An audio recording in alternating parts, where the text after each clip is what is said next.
Bom, pessoal, bom dia. Hoje é dia 5 de agosto de 2020, né? Estamos aí em plena pandemia e hoje nós vamos falar um pouco de uma coletânea de assuntos, tá? Nós optamos por selecionar vários assuntos para elaborar alguns comentários rápidos sobre cada um deles, tá bom?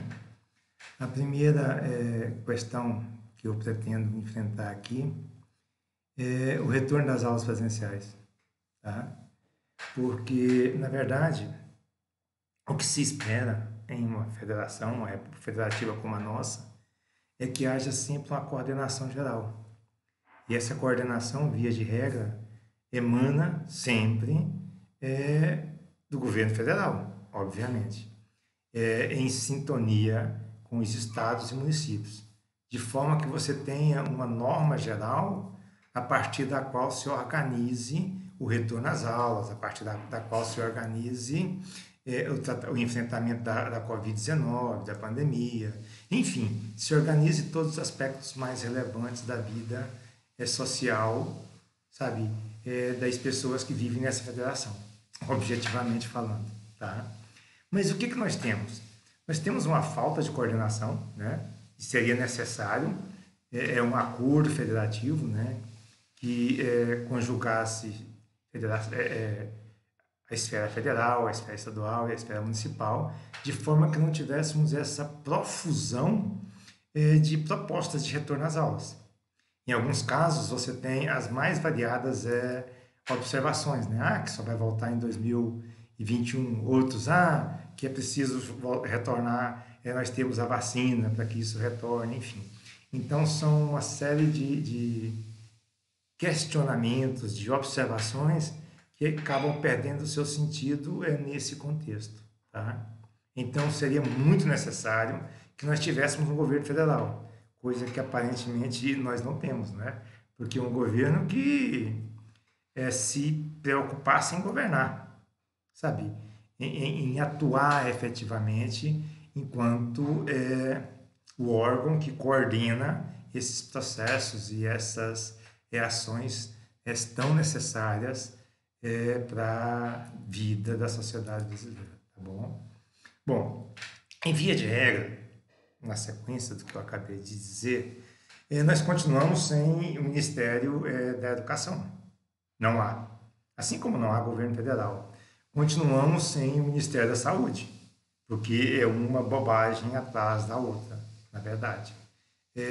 Não há nenhum encaminhamento que possa ser percebido como uma atitude, uma proposição efetiva de enfrentamento à Covid. O que há são ações de despiste, sabe? Ou então uma inação absoluta, né? Vai vencer pela falta de ação, tá bom? E também estamos ainda sem o Ministério do Meio Ambiente. Na verdade, a gente tem um antiministro. Esse senhor Salles é uma piada, não é? Agora ele quer passar, mudar que o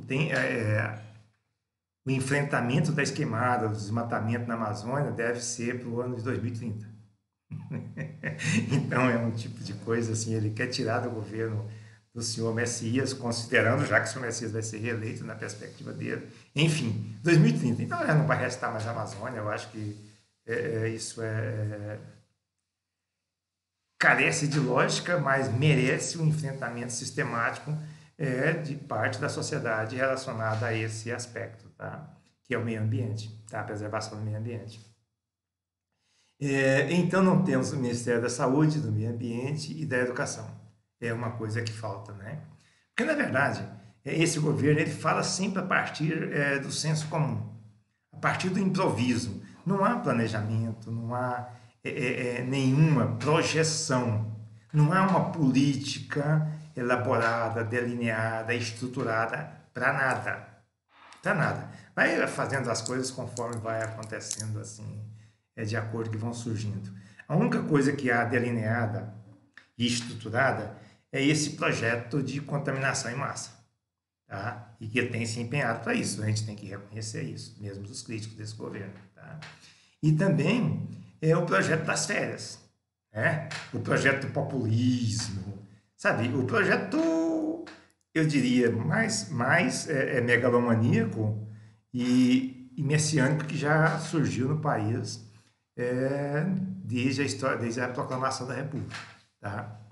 Bom, para continuar, eu destaco outro tópico que eu considero importante.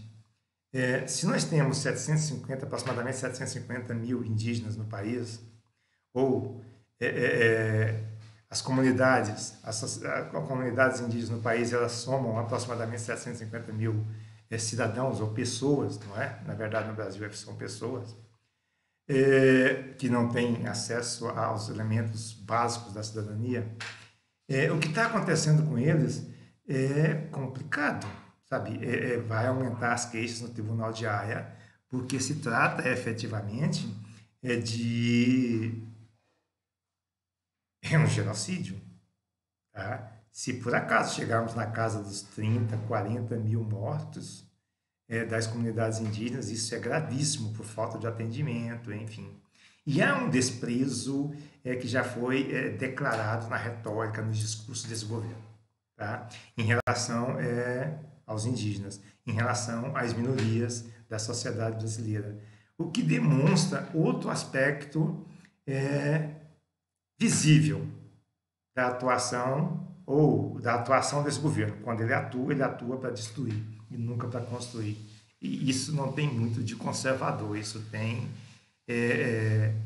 traz em si aspectos de insanidade, de megalomania, enfim. Bom, a outra questão, uma quarta questão, é o senhor André Mendonça, o ministro da Justiça, não é? Que ele teve a disfarçatez no ministério, na estrutura do ministério que ele comanda, né?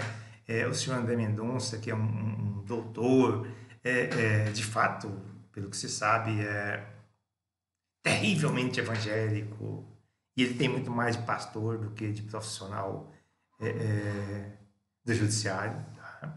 Ou do direito, conhecedor do direito.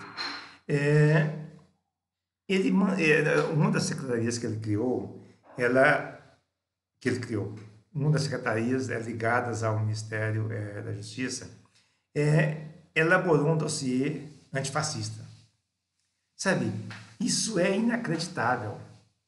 Como que se gasta tempo e recursos para se elaborar um dossiê antifascista? Que essas pessoas ditas que se consideram, que se declaram antifascistas, devem ser monitoradas. É algo insano que revela o caráter desse governo, sabe? E ele vem a público e não consegue explicar e diz que isso está sob sigilo federal, que não sei o quê, um monte de observações, de argumentações incabíveis, principalmente para a formação que ele gosta de propalar, sabe? Mestrado em Salamanca, doutorado não sei aonde nos Estados Unidos, você vai para aí afora, mas com uma retórica que representa um demérito, que envergonha, sabe, as próprias pessoas do judiciário, que tem como característica básica uma boa retórica, uma argumentação consistente, via de regra todos eles, sejam conservadores ou não, tá? Mas essa é uma questão que nos deixa estupefatos. Como é que pode? Tá? E aí você tem algumas reações que são interessantes, como, por exemplo, o Rodrigo Maia, presidente da Câmara, né, dos Deputados. Ele vai dizer que tem que haver um esclarecimento, né? E ele chama esse senhor para ir, né, na Câmara para poder esclarecer isso. Esse senhor já disse que não vai, tá? Por um lado. E, por outro lado, você percebe a desconfiança do próprio presidente da Câmara em relação a isso, né? Que esse moço, que aconteceu na estrutura que ele coordena, sabe? Pela qual ele é responsável. E aí ele fala de montar uma comissão para apurar isso. E aí os membros são lá internos lá. Ele não abre espaço para que outros setores da sociedade participem dessa dessa tal comissão de esclarecimento dessa insanidade que é monitorar o professor Medeiros, né, que trabalha na ONU, que sempre foi contra a violência, que é um dos nossos exemplos aqui, e militares, enfim, para ele é um absurdo o militar dizer que não é fascista, que os militares têm que ser fascistas. Porque quando você diz que mandou, gastou recurso e tempo para elaborar um dossiê antifascista, o que você é? É a mesma lógica, sabe? Os estados são responsáveis pelo desemprego, né? E os municípios, segundo o senhor Messias. E o senhor Messias é responsável pelo quê? Sabe pelo que ele é responsável? Pelas mortes. Por mais de 96 mil mortes nesse país. É por isso que ele é responsável. Por mais de 2 milhões e 800 de pessoas contaminadas. E aí você pega 2% que vão se passar mal, o número é absurdo. Isso sem falar nas consequências duradouras da Covid-19, que estão sendo descobertas agora. Sabe, a Covid-19, ela intensifica e provoca novas comorbidades que a médio prazo podem levar à morte. Isso está sendo pesquisado amplamente na atualidade. Bom, ainda nesse tema, o que se percebe, né, é que não vai ter nenhum membro dos órgãos civis da nossa sociedade participando dessa comissão, tá? Por um lado. Por outro lado, isso revela que o senhor Messias, ele sempre foi obcecado por eliminar o que ele chama de vermelhinhos, né? Como se todos fossem vermelhinhos, aqueles que não apoiam esse tipo de governo, que todos fossem antifascistas, e que ser antifascista fosse algo ruim, algo deplorável, e é muito pelo contrário. Eu fico muito feliz quando ouço alguém dizer que é antifascista. É de uma falta de lógica, de uma superficialidade que assusta. É um pensamento raso, é um raciocínio raso, é uma postura rasa, sabe, típica de pessoas que não têm projeto, que não têm capacidade de estruturar raciocínios mais sistemáticos. Pelo amor de Deus, isso é absurdo, tá? Bom, o senhor Messias, na verdade, ele sempre quis e continua querendo monitorar os opositores.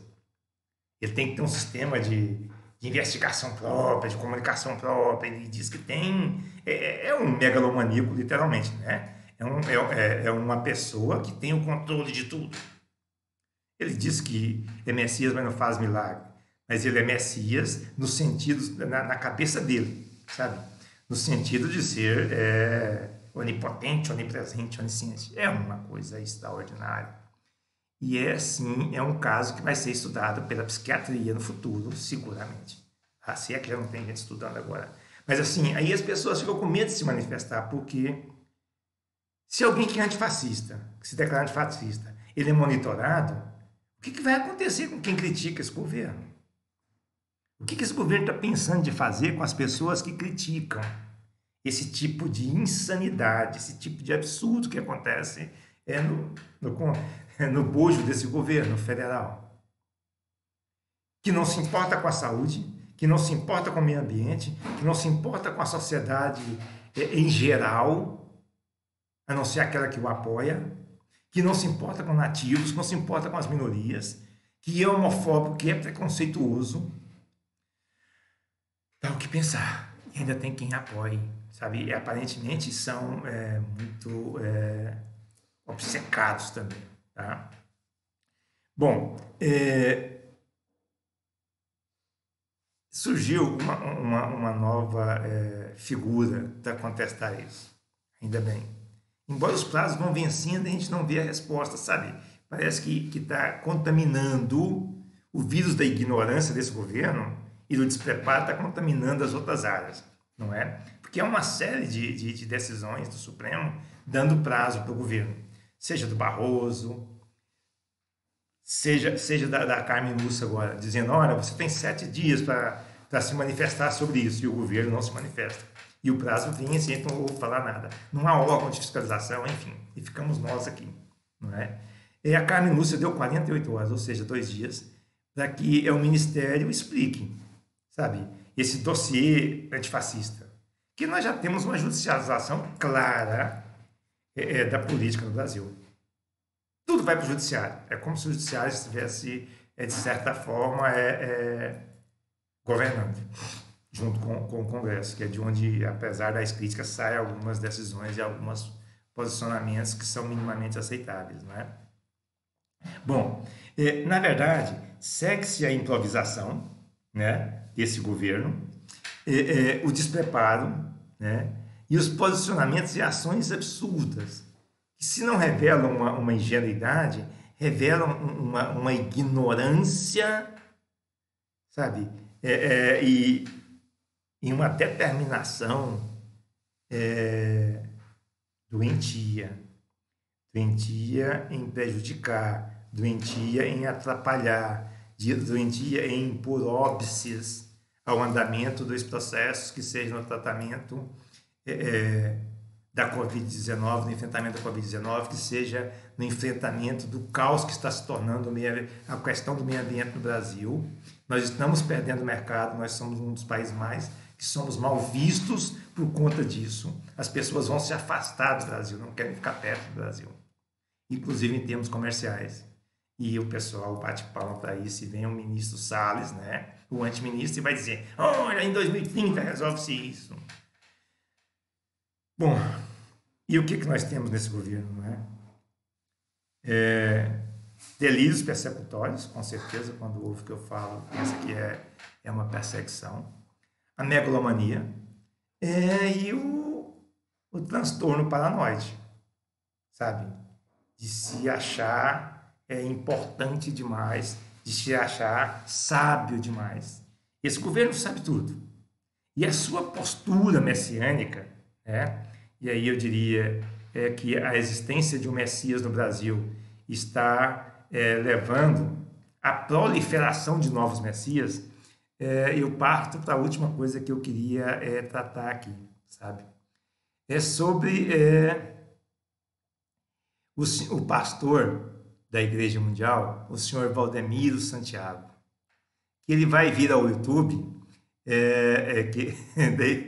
da Igreja Mundial do Poder de Deus, e ele foi condenado, né, pelo Ministério... Não, o Ministério Público entrou com ação, sabe, segundo o site do UOL.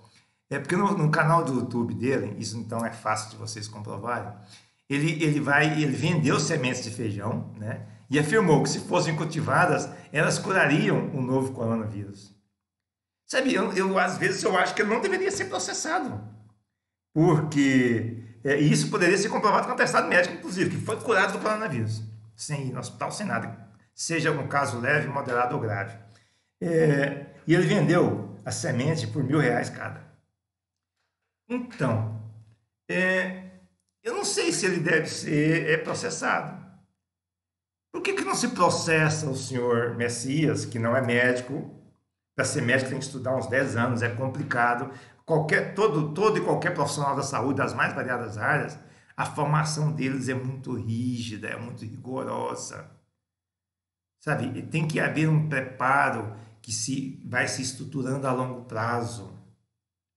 E o senhor Messias, sem nunca ter entrado na faculdade, eu acho que ele nunca entrou na faculdade nenhuma, seja ela qual for, né?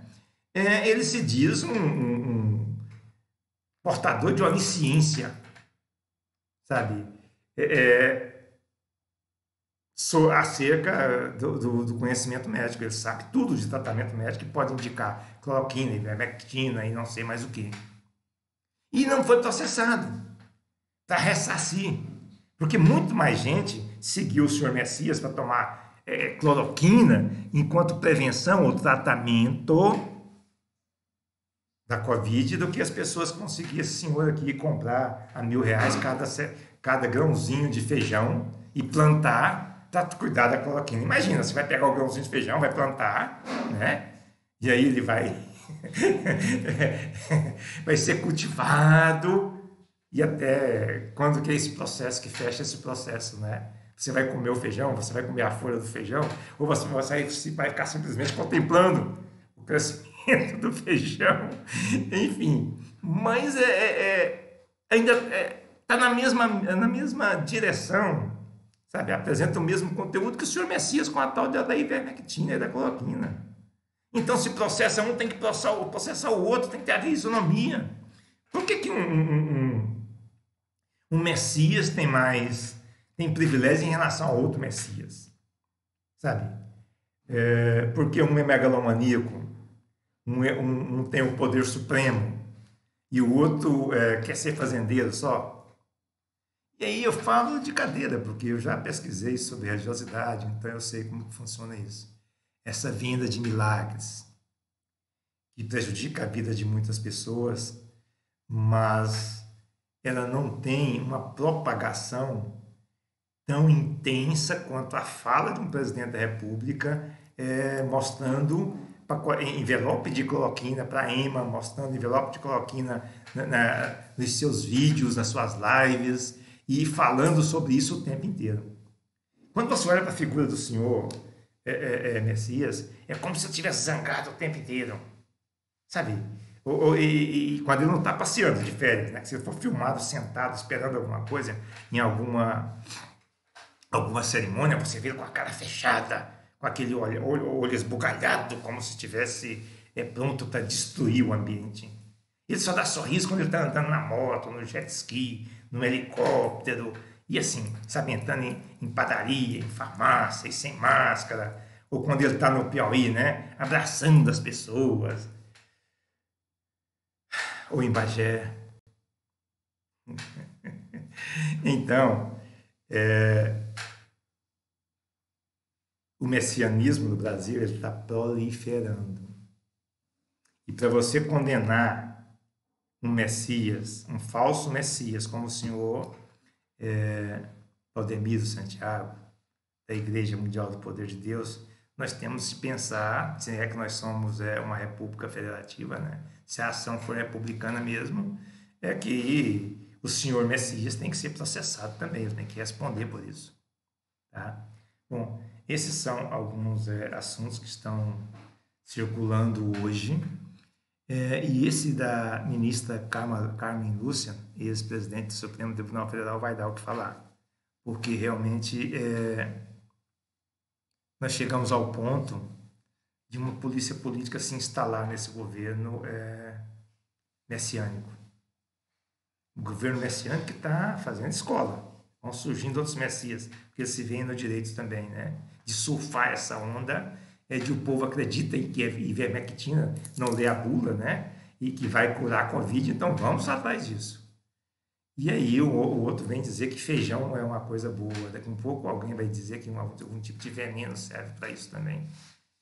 Que não se sabe se o objetivo é contaminar ou se é matar boa parte da população brasileira, sabe? Se é realmente praticar um genocídio aqui, tá? Vamos acompanhar como que isso vai se seguir e particularmente no que se refere ao retorno às aulas presenciais, porque isso diz respeito à vida de todos nós.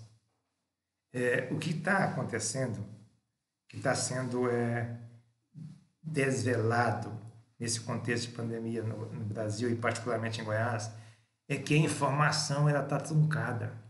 Parece que até os meios de comunicação eles estão fazendo parte desse jogo. Sabe, esse jogo de reflexo, de autorreflexo, esse jogo de ocultação. Porque as informações aqui em Goiás, elas são todas difíceis de serem organizadas, estruturadas e analisadas. Porque falta informação. Aqui também está se demorando muito para repassar os dados relativos à contaminação. E aí dá-se a falsa impressão que está refluindo a pandemia no Brasil, aqui em Goiás. E quando não é esse o caso, e o governo apela para a consciência e para o bom senso dos goianos. E isso também está proliferando, né? Mato Grosso do Sul está seguindo o exemplo do nosso governador de Goiás. Enfim, para seguir na linha messiânica, trampista, messianista, valdemirista, que Deus nos ajude. A gente retorna ainda essa semana ou na semana que vem. Uma boa quarta-feira a todos.